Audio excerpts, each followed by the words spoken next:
जय जय श्री राम। आप सभी को पता हो कि 6 तारीख को सनातन महाकुंभ लगने जा रहा है पटना के गांधी मैदान में। और इस गांधी मैदान में इस सनातन महाकुंभ की शोभा बढ़ाने के लिए पूरे भारत से अनेकों साधु संत का आगमन हो रहा है। और साधु संतों के आगमन से न जाने ऐसे कितने शासन प्रशासन में लोग बैठे हुए जिनके हृदय में कौतूहल मचने लगा है।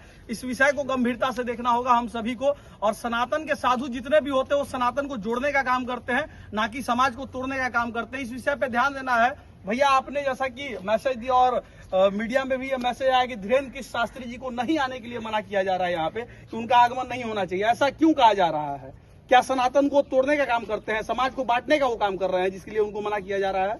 देखिए, हम सब लोग जानते हैं आचार्य धीरेन्द्र कृष्ण शास्त्री जी महाराज पूरे संपूर्ण देश में और अब तो विदेश में उनकी डंका बज रही है। आप देखिए किस प्रकार से अभी ऑस्ट्रेलिया, न्यूजीलैंड, फिजी में हमारे सनातनी उनके स्वागत में आतुर रहे।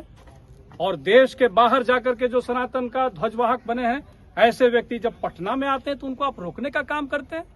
क्या हम लोग नपुंसक हैं? क्या हम लोग चूड़ी पहन करके घर में बैठे हैं? हम लोग मर्यादा में रह रहे हैं। हम लोग जो है, अगर हमारे देश के एक अखिल विश्व को जगाने वाले युवाओं के प्रेरणा स्रोत अगर पटना में आते हैं, ये सनातन महाकुंभ है, इसमें शंकराचार्य जी के आशीर्वाद से ये हो रहा है। परम पूजनीय शंकराचार्य, और यहाँ पर शंकराचार्य का पदार्पण होने वाला है, कई साधु संतों का पदार्पण होने वाला है। इस संपूर्ण कार्यक्रम का अध्यक्षता स्वयं पद्म विभूषण जगत गुरु श्री रामभद्राचार्य जी महाराज करने वाले हैं। और ऐसे मंच को और ऐसे मंचीय व्यवस्था के कार्यक्रम को रोकने का कुत्सित प्रयास कौन कर रहा है? ये राष्ट्र को तोड़ने वाले लोग ही हो सकते हैं। बिल्कुल, जो राष्ट्र को तोड़ने का काम करते हैं वही इस प्रकार का कुत्सित प्रयास करते हैं कि कैसे ऐसे सनातन महाकुंभ जिसमें कि कितने लोग आ रहे हैं, संतों के अलावा यहाँ पर समाज सेवक भी आ रहे हैं, समाज को जोड़ने वाले विचारक भी आ रहे हैं, उन लोगों को आपने इस प्रकार का वातावरण बनाया है। और साथ ही साथ मैं डंके की चोट पर कहना चाहूंगा कि आप ये वह विचार करने का जो काम कर रहे हैं, ये बिहार की धरती पर, ये गौतम बुद्ध की धरती पर और इस चाणक्य की धरती पर, हम लोग गुरु गोविंद सिंह जी की धरती पर कभी भी नहीं होने देंगे।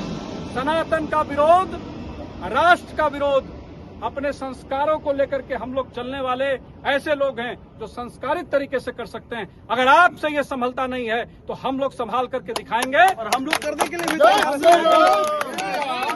हम लोग ये बताना चाह रहे हैं कि युवा शक्ति जाग चुकी है। आप सनातन का प्रतिकार करने का काम करते हैं। आप बोलते हैं धीरेन्द्र कृष्ण शास्त्री जी का नाम हटा दीजिए लिस्ट से।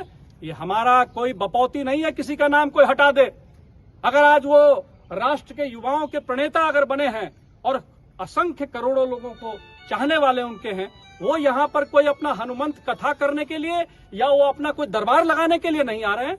वो इसी पूज्य संतों का आशीर्वाद लेने यहाँ पर आ रहे हैं और युवाओं को संवाद करने आ रहे हैं। और वो 1 घंटा के लिए आ रहे हैं, उसमें भी परेशानी हो रही है।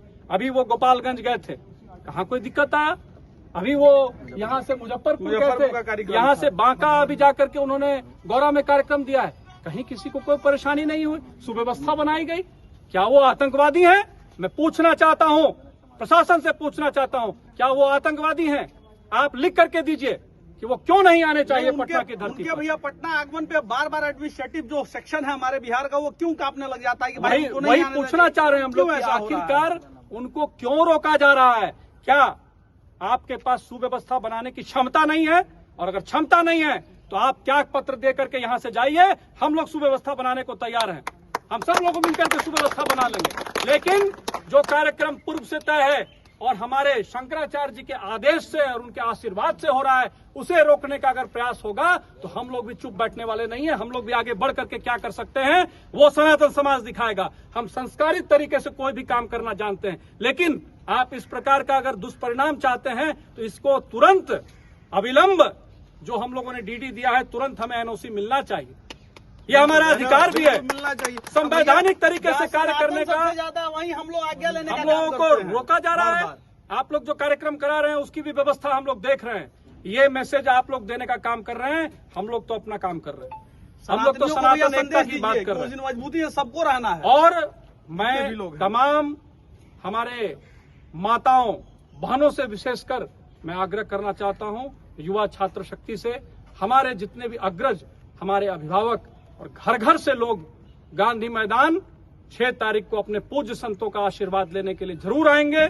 यही विनम्र निवेदन आपसे करना चाहता हूं और आप सब लोग अपनी क्षमता से उस दिन का भोजन करके, नाश्ता करके, घर से जलपान करके चलें और जो असली हमारा जो भोजन होगा वो तो श्रवण करने के लिए हम लोग पूज्य संतों का आशीर्वाद ही होगा।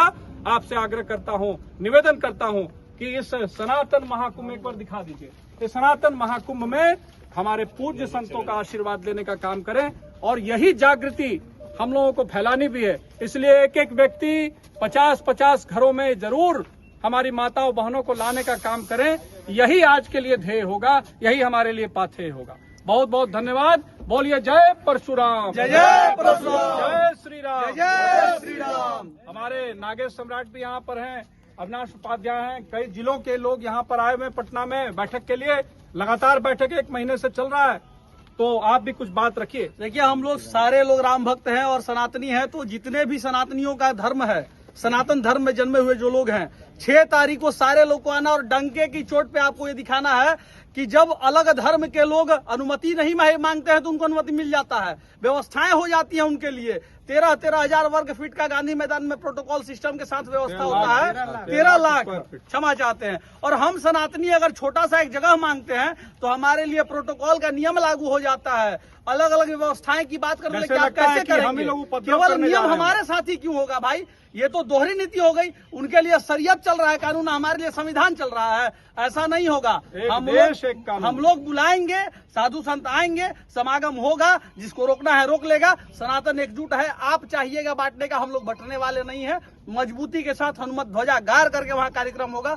सारे भाइयों के समिति के साथ, सारे भाइयों के हाथ को मजबूत करके हम लोग इस कार्यक्रम को करने वाले हैं। अभिभावक बड़े भैया हैं, इनके मार्गदर्शन में जितना कार्य हो रहा है सनातन का, वह सैल्यूट है हम सभी के लिए। अभी पहले भी किए हैं और रेगुलर करते आ रहे हैं, तो इसके लिए धन्यवाद है भैया आपको कि हम लोग कम से कम आप बांधने का काम कर रहे हैं। और इस महाकुंभ में जो नहीं आएगा वो एक अभागा टाइप का लोग हुआ जो नहीं आएगा। सबको आना चाहिए। जहां साधु संत आ रहे जो ज्ञान वर्धन की बात करते हैं आपके बीच में, उनको आना चाहिए। जय जय श्री राम, जय श्री राम, जय हनुमान, जय हनुमान, जय परशुराम। जय